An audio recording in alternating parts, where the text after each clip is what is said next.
ये संसार भी तुम्हारे लिए सुखद हो जाएगा। धर्म से चलो, पवित्रता से चलो।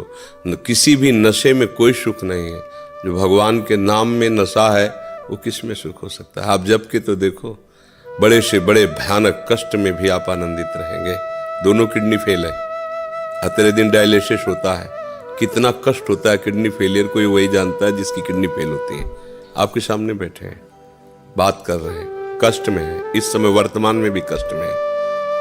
क्या अगर प्रभु के नाम का और प्रभु के चरणों का भरोसा ना, तो अभी धज्जियां उड़ जाए हमारी, अभी हम डिप्रेशन में पहुंच जाए। ये हर समय आनंद रहते हैं। और 2 बजे से चल रही दिनचर्या, 2 बजे रात से 8-9 बजे शयन करो, 1:30 बजे उठ जाओ अपनी दिनचर्या। ये बीमार की दिनचर्या होती है क्या? पर भगवद आश्रय। आप ऐसे मित्र को मित्र बनाओ जो हर परिस्थिति में आपका सहयोग करे। वो केवल श्री कृष्ण है, वो केवल प्रभु है, दूसरा कोई नहीं है।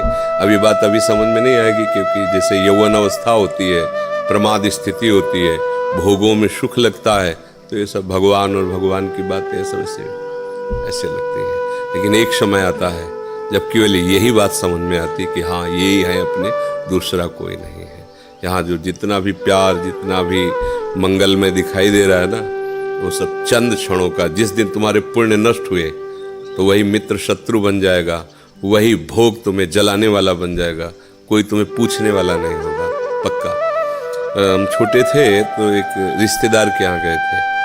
गर्मियों की छुट्टी में बच्चे जाते हैं ना अपने संबंधियों के यहाँ, 1 महीना की छुट्टी होती है, तो वही घूमने का अवसर मिलता है। तो परिवार के सदस्य जन छूट दे देते हैं, बहन के यहाँ, मौसी के यहाँ, मामा के, ऐसे। तो बहन के यहाँ गए थे, तो बहन की जो पति की बहन होती है उसे नंद कहते हैं, वो उनके यहाँ ले गई थी। तो उनके यहाँ हम गए हुए थे, तो एक कमरे में देखा एक नौजवान व्यक्ति पड़ा हुआ था।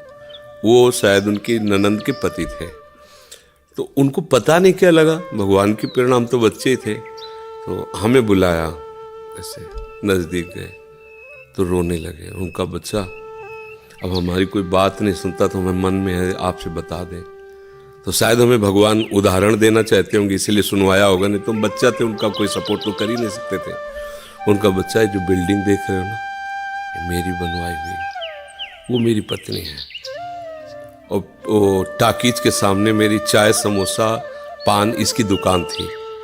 मैं सुबह से शाम तक मेहनत करता, तो यही पत्नी हमारे मोजे जूते उतार करके हमें प्यार करती थी।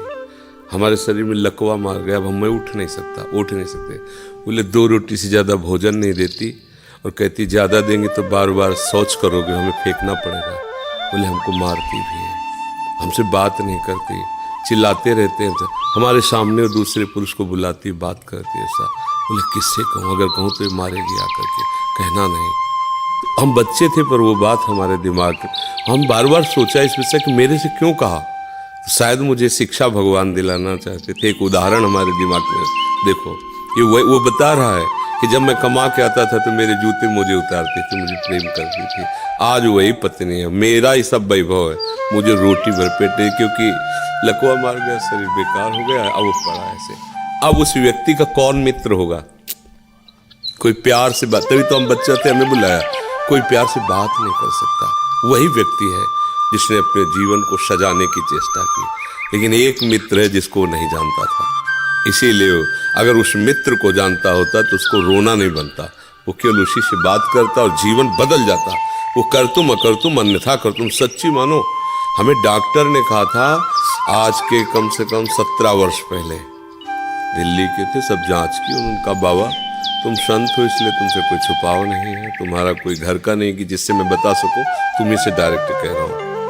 2-2.5 वर्ष, आखिरी 5 वर्ष, ये किडनी खत्म और आप मर जाओगे। तो इसलिए बता रहे हैं कि आप भजन कर लोगे 2-2.5 वर्ष। और हमने भी ठान लिया था कि हाँ ठीक ऐसा है। और 17 वर्ष तो हो ही गए, लगभग 17 वर्ष, बड़ा लंबा सफर। अभी आपके सामने बैठे हैं, फेल भी है और पास भी है। नहीं पास है, देखो जो दिनचर्या हमें चाहिए वो हमारे शरीर कर रहा है, तो हम पास है। और फेल इसलिए कि संसार की दृष्टि से वो किडनी फेल है। अगर भगवान का भरोसा ना होता तो सोचो आज हम कितने परेशान होते, शरीर को लेकर, पैसे को लेकर, कितना खर्चा, कैसी दवाइयाँ, कहाँ कहाँ से डॉक्टर, कहाँ लाते, क्या कुछ नहीं करना होता। वो अपने आप डॉक्टर रो करके कहते कि मेरी सेवा मत छीनना। बैठे हैं हजारों कोस दूर और रोज संपर्क, महाराज जी की क्या इस समय स्थिति है, अच्छा ये दवा दे देना, अच्छा आप ऐसा कर दे। तो हम देखते किसका दुलार है, जिनको 1000 रुपया दे के समय लिया जाता है वो फिर बात करते हैं, वो भी अपने ढंग से। आश्चर्य की बात, वो डॉक्टर, उसे दुनिया से क्या मतलब, रुपये से मतलब है। लेकिन श्री जी ये है प्रभु का प्रताप, हर व्यवस्था कैसे तुम्हें बताया। जब हम उनकी तरफ देखते हैं तो हजारों हाथों से दुलार करते नजर आ रहे हैं, हजारों हाथों से प्यार करते नजर आ रहे हैं। ये कैसे चलता? अब हमें कुछ किसी से मांगना नहीं, किसी से कुछ कहना नहीं, अपने आप सब व्यवस्था होती। ये हमारी नहीं, भगवद आश्रय होने की बात है।